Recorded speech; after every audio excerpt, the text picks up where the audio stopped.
Jadi misalnya kita sering dengar Rasulullah Shallallahu Alaihi Wasallam sering ngendikan kalian masuk surga itu bukan hanya berdasar amal, tapi berdasar anugerah Allah Subhanahu wa Ta'ala. Oke, kita sepakat amal kita, perilaku kita, ibadah kita, andaikan dikompensasi dengan nikmat yang Allah berikan, tentu tidak seimbang. Untuk membayar itu saja sudah lunas. Jadi Anda semua tidak berhak masuk apa? Surga. Sehingga di beberapa riwayat dijelaskan ada orang yang 500 tahun ibadah, nggak pernah maksiat. Ditanya sama Allah, kamu masuk surga karena apa? Karena ibadah saya ya Allah. Ya sudah, surga kamu 500 tahun saja, karena ibadah kamu 500 tahun. Ini cerita umur-umur orang dulu. Ya Allah, katanya surga engkau ini selamanya. Ya kalau yang selamanya itu rahmatku, kalau amal kamu terbatas ya surganya sesuai amal kamu ya terbatas. Ya sudah ya Allah, berarti masuk saya surga saya ini karena fadl engkau, karena anugerah engkau. Itu namanya apa? Diroyah. Diroyah itu satu kajian analisis di mana kita percaya riwayat, tapi kemudian punya logika, punya diroyah. Ini penting supaya tauhid kita ini kuat. Jadi dulu ada orang yang sangat cerdas, namanya Jubair bin Mut'im. Dia saking cerdasnya, juga kaya, juga tokoh, dikirim sebagai delegasi pembebasan Asra Badrin, tawanan Badar. Kemudian pas datang ke Masjid Nabawi, Nabi delalah pas baca Wattur wa kitabim mastur. Sampai pada titik Nabi baca Am khuliqu min ghairi syai'in am humul khaliqun. Apakah penciptaan yang sedemikian canggih itu dimulai tanpa perwujudan, tanpa sesuatu yang real, yang maujud? Orang itu langsung bersimpuh, matur, ya Rasulullah saya Islam. Kada qalbi yatir, hampir hati saya, otak saya, pikiran saya itu terbang. Karena logika yang dibangun ateisme misalnya, kalau alam raya ini dimulai dari nihilisme, berarti logikanya apa? Al-adamu yakhluqu maujudan. Alam raya ini kan maujud, maujud itu ada. Kalau yang lebih dulu itu ketiadaan, berarti ketiadaan menjadi sebab kewujudan. Kalau dalam bahasa Arab itu, Al-adamu yakhluqu maujudan, sesuatu yang harusnya nggak jadi faktor karena ketiadaan, menjadi faktor sesuatu yang nyata. Itu kan nggak masuk akal.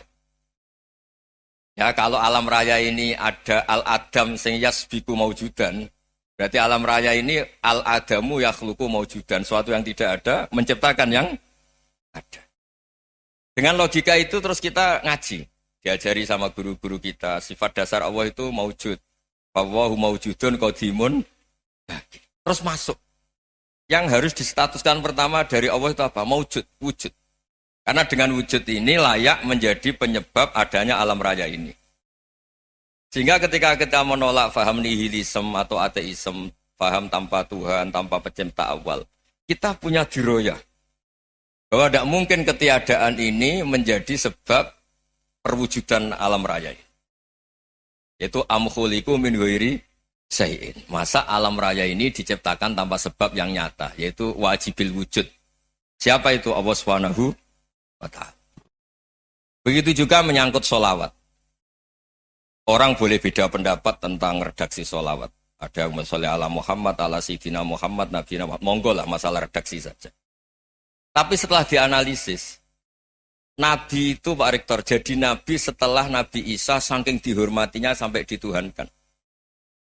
Juga jadi Nabi yang ada cerita masih hangat, orang Yahudi itu bunuh Nabi. Jadi yang satu mendudukkan Nabi sedemikian tinggi sampai kayak Tuhan, yang satu menjatuhkan Nabi sedemikian rendah sampai dibunuh. Kayak apa susahnya jadi Nabi Muhammad SAW.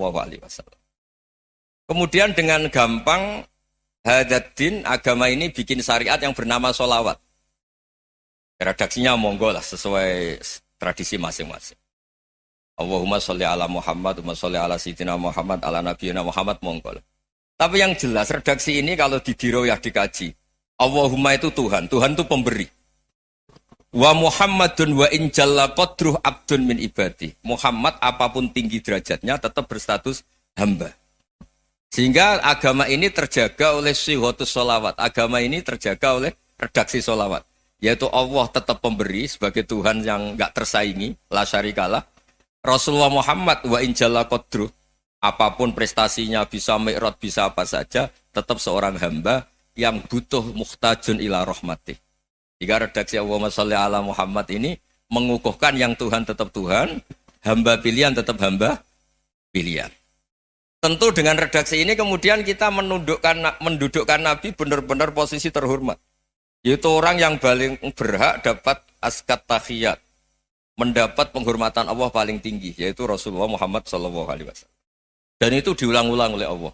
Subhanalladzi asra bi'abdi. Status hamba ini diulang.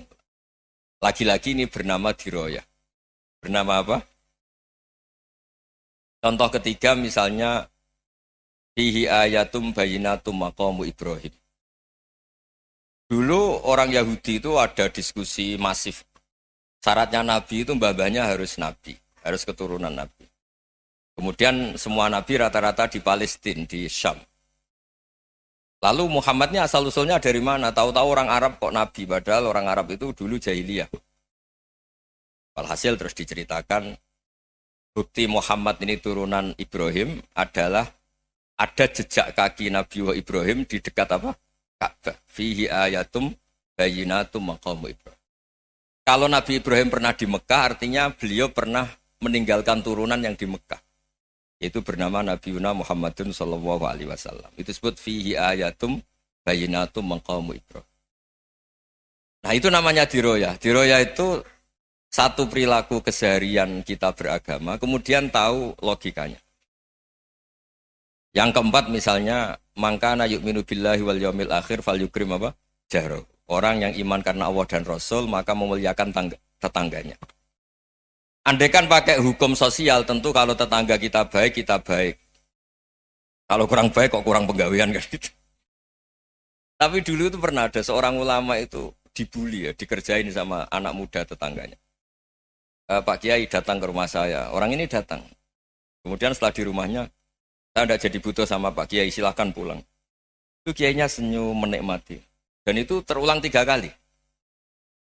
Dibully seperti itu, dikerjain terulang 3 kali. Lalu tetap Kiainya tuh asik, seneng sekali. Lama-lama muda ini tanya, kenapa engkau tidak tersinggung? Padahal saya kerjain sampai 3 kali. Tak undang, terus tak suruh pulang, tak undang, tak suruh pulang. Kata Kiai tadi, yang memerintahkan baik sama tetangga itu Allah. Jadi saya nikmati ketika bisa baik sama Anda. Tidak ada urusannya dengan perilaku Anda yang menolak saya. Nah itu terus kita tahu, memang motifnya kita baik sama tetangga karena iman sama Allah dan Rasul, bukan hukum kompensasi sosial. Jadi kalau mau diteruskan Pak Rektor, saya ngajar di sini ya karena perintah Allah itu orang alim harus ngajar, bukan karena perintah Rektor. Kalau diteruskan.